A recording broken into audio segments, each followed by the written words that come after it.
Noong unang panahon, sa malayong bahagi ng probinsya na hindi nakikita sa mga mapa, may isang baryo na hindi dinadaanan ng mga tao. Ang daan papunta roon ay laging tinatakpan ng makapal na ulap at anino ng mga punong kahoy. Walang nakakaalam kung ano ang nasa loob, maliban sa mga usap-usapan ng matatanda, isang lugar na pinamumugaran ng mga nilalang na hindi dapat nakikita ng tao. Isang araw, 4 na estudyanteng vlogger ang nagpasya na maglakbay papunta sa baryong iyon. Sila ay sina Marco, ang leader ng grupo, seryoso at mapuso. Si Liza, matapang ngunit madaling kabahan. Si Jasper, laging pabiro at hindi marunong tumigil sa kakatawa. At si Ella, tahimik at mapanuri, laging may hawak na kamera.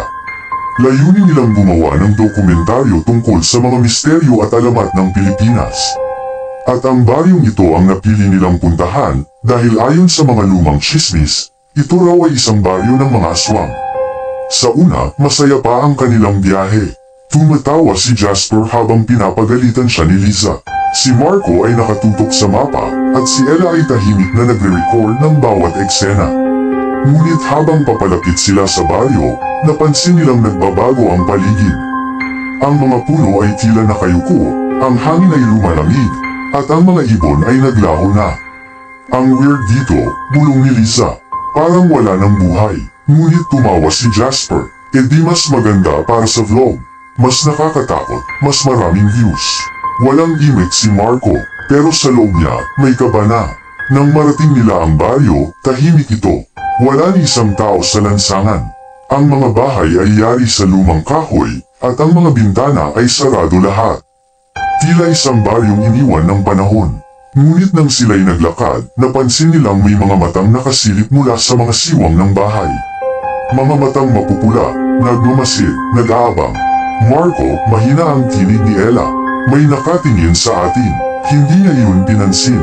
Magpatuloy tayo. Kailangan nating malaman ang totoo. Habang mas lumalalim sila sa baryo, nakarinig sila ng mga kakaibang tunog. Mga alulong, pagaspas ng pakpak, at mga yabag na hindi nila makita kung saan ang gagaling. Sa isang lumang kubo, may batang babae na biglang sumulpat. Mapatla siya, nakalugay ang maitim na buhok, at nakatingin sa kanila ng walang ekspresyon. Umalis na kayo, bulong ng bata.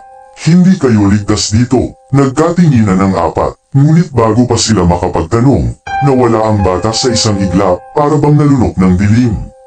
Nagsimulang kabahan si Liza. Ayoko na, Marco. Umuwi na tayo. Ngunit hindi pumayag si Marco.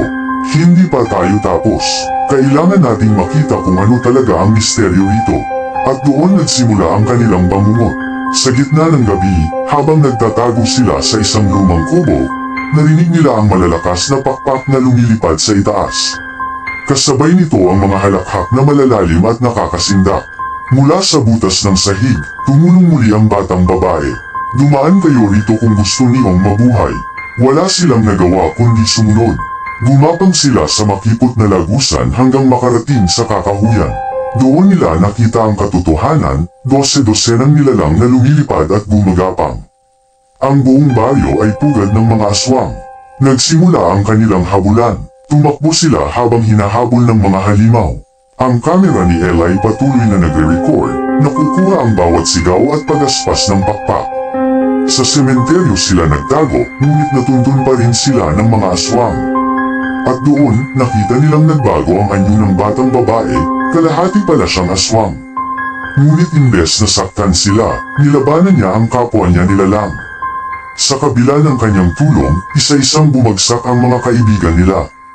Si Jasper ang unang nawala, hinayla ng mga halimaw papalayo, habang ang kanyang mga sigaw ay unti-unting natahimik. Si Liza naman, sa kanilang pagtakas, ay nadapa at sugatan.